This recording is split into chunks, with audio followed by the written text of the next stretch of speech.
Hello guys, আসসালামু আলাইকুম। অনেকদিন পরে আরেকটা নতুন ভিডিও দেখাবো আপনাদেরকে, নতুন টিপস দেখাবো। অনেকের বাসায় দেখা যায় যে এই রেগুলেটর নিয়ে প্রবলেমে পড়েন। অনেকেই বুঝতে পারে, আবার অনেকেই এই জিনিসটা বুঝতে পারে না। সমস্যাটা হচ্ছে যে আপনার বাসায় গ্যাস যেত আপনার এক মাস 15 দিন যেত, এখন 25 দিনে শেষ হয়ে যাচ্ছে।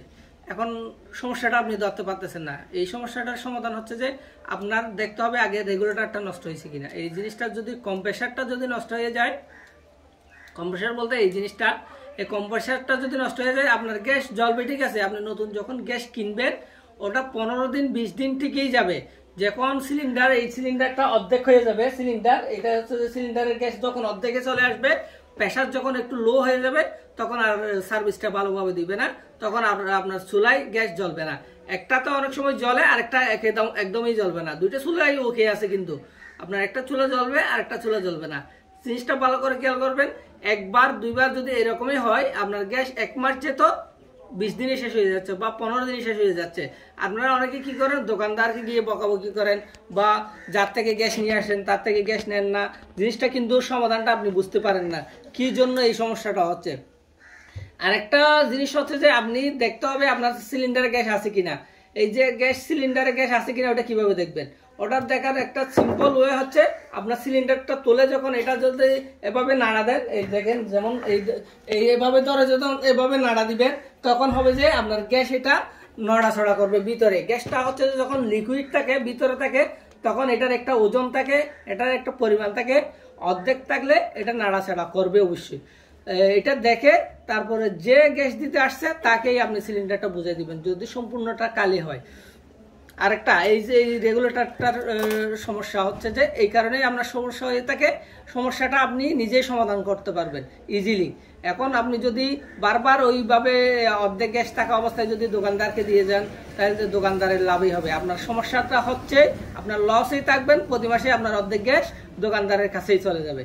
তাইলে এটা দেখার, আপনার যখন এইভাবে প্রতিদিনই সমস্যা হবে, প্রতি মাসে যখন রিপিলের সমস্যা হবে, তারপর আপনি এই রেগুলেটরটা কি করবেন, চেঞ্জ করে দিতে হবে। আপনি এটা যদি সার্ভিসিং করতে পারবেন, ঠিক আছে। সার্ভিসিং করলে কম্প্রেসারটা ঠিক থাকে, ঠিক হওয়ার পর 2 দিন 3 দিন ঠিকভাবে চলবে, 1 মাস চলতে পারে বা 2 মাস চলতে পারে। এরপরে দেখবেন আবার এই সেম সমস্যা হবে। তার চেয়ে আপনি 200 টাকা 250 টাকা দিয়ে, এটা হচ্ছে যে ভালো মানের যদি আপনি একটা রেগুলেটর নেন, এটা হচ্ছে সান গ্যাস কোম্পানি, আর একটা হচ্ছে গোল্ডেন পুঁজি, ইউরো গ্যাস, এই তিনটা হচ্ছে খুবই ভালো মানের রেগুলেটর। এগুলো যদি নেন আপনার 300 টাকা থেকে 350 টাকায় নিবে। আর যদি নেন যে ইউরো গ্যাস বা নিয়ামা, এখন মার্কেটে অনেক ধরনের রেগুলেটর পাবেন। এই ধরনের রেগুলেটরগুলো অনেক ধরনের পাবেন। এগুলো 200 থেকে 250 টাকার উপরে একটাও রেগুলেটরের দাম নেই। অনেকে আবার বল করে 350 400 টাকা দামের আপনারা রেগুলেটর কিনে থাকেন। তাহলে আপনারা ঠকতেছেন, টাকাও দিচ্ছেন এবং কি মালটাও নিচ্ছেন 2 নাম্বার মাল। 2 নাম্বার কেন? এটা এই যেমন এই রেগুলেটরটা আমি এখন খুলবো, এটার পিনটা হচ্ছে যে, গার্ডটা হচ্ছে যে এটা খোলা যায়, একদম সিম্পলি খোলা যায়, ইজি। আপনার একটা ছোট কাটার বা যে কোনো একটা জিনিস দিয়ে এই জিনিসটা নিয়ে ফেলবেন। এই রেগুলেটরটা সার্ভিসিং করতে পারবেন, আপনারা নিজেরাই সার্ভিসিং করতে পারবেন। এটা সুইচটা ভেঙে গেলেও আপনারা সার্ভিসিং করতে পারবেন। এটা হচ্ছে পিতলের। আর যেমন এই ইউরো স্টার দেখেন, ইউরো স্টার বলেন, RFL বলেন বা নিয়ামা বলেন, এদের গার্ডটা হচ্ছে প্লাস্টিকের। এই জিনিস দেখেন, এটা হচ্ছে কোথায় পিতলের আর কোথায় হচ্ছে প্লাস্টিকের। আপনার 50 টাকা সাশ্রয় করার জন্য আপনারা নিচ্ছেন 2 নাম্বারটা জিনিস। এই জিনিসটা দেখেন 2 নাম্বার, একেবারে 2 নাম্বার। এটা হচ্ছে পিতল, এটা হচ্ছে প্লাস্টিক। প্লাস্টিকটা আপনি একটু যদি ভালো করে চাপ দেন ভেঙে যাবে। সুইচের দিক দিয়েও ভেঙে যায়, আবার অনেকে আছে যে এই গার্ডটা দিয়ে ভেঙে যায়। আবার কোনো এই রেগুলেটরের সমস্যা, আরেকটা সমস্যা হয়ে থাকে, রেগুলেটর এই নাক দিয়ে, রেগুলেটরের নাক, এইটা বলে নাক বলে, অক্সিজেন নেয়। এই দিক দিয়ে যদি কোনো সময় যদি আপনার গ্যাস লিক করে থাকে, গ্যাস যদি বাহির হয়, লিক বলতে গ্যাসটা যদি সিলিন্ডার থেকে এদিক দিয়ে বাহির হয়, যদি এদিক দিয়ে বাহির না হয়ে এদিক দিয়ে যদি একটু বাহির হয়, তখন এটা কিভাবে সার্ভিসিং করবেন? আপনি নিজেই সার্ভিসিং করতে পারবেন, একদম ইজি। এখানে ময়লা হয়, এটা হচ্ছে একটা রাবার, এই দেখেন এই রাবারটা, এটা আপনি মুছে, ভালো করে মুছে একটু তেল লাগাই দিবেন। কি তেল দিবেন? নারকেল তেল। একটা এখানে সবসময় আপনারা ইউজ করবেন নারকেল তেল। নারকেল তেল হলে এটা হচ্ছে সফট থাকবে এবং সার্ভিসিংটা খুবই ভালো দিবে।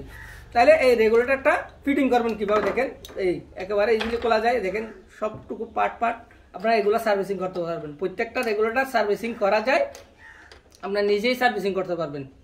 এগুলো আলাদা আলাদা কিনতে পাওয়া যায় কিন্তু মার্কেটে। আগে এই জিনিসটা ঢুকাইতে হবে। এই ফিটিং করার সময় আরেকটা জিনিস খেয়াল রাখতে হবে, এই পিনটা বাহির করা অবস্থায় আপনি এটা ঢুকাইতে হবে, নাহলে এটা জীবনও আপনি ঢুকাইতে পারবেন না। এটা যদি এভাবে ঢুকান তাহলে কখনো ঢুকানো যাবে না। তাহলে এটা ধরার কৌশলটা আপনার শিখতে হবে। এভাবে ধরবেন, তারপরে হচ্ছে যে আপনার সুইচটা ঢুকাই দিবেন।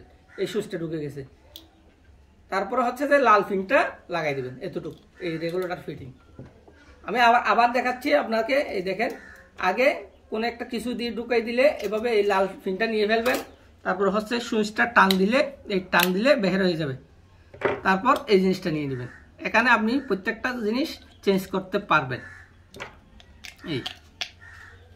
এটা ঢুকাই দিলে হালকা গুড়াই ঢুকাই দিলে ঢুকে যাবে। এটাই হচ্ছে আপনার রেগুলেটর সার্ভিসিং। এটা একদম সিম্পল কাজ, আপনারা নিজেরা বাসায় বসে করতে পারবেন। আপনার গ্যাসের যে সমস্যাটা নিজেই সমাধান করতে পারবেন। গ্যাসটা নেওয়ার সময় পরীক্ষা করে নেবেন, এবং পরীক্ষা করেই আপনার সিলিন্ডারটা যখন দোকানদারকে ব্যাক করবেন, রিফিল করার সময় খালি সিলিন্ডারটা যখন ব্যাক করবেন, তখন অবশ্যই সিলিন্ডারটা দেখে আপনার সিলিন্ডারে গ্যাস আছে কিনা ওটা পরীক্ষা করে আপনি খালি সিলিন্ডারটা দিবেন।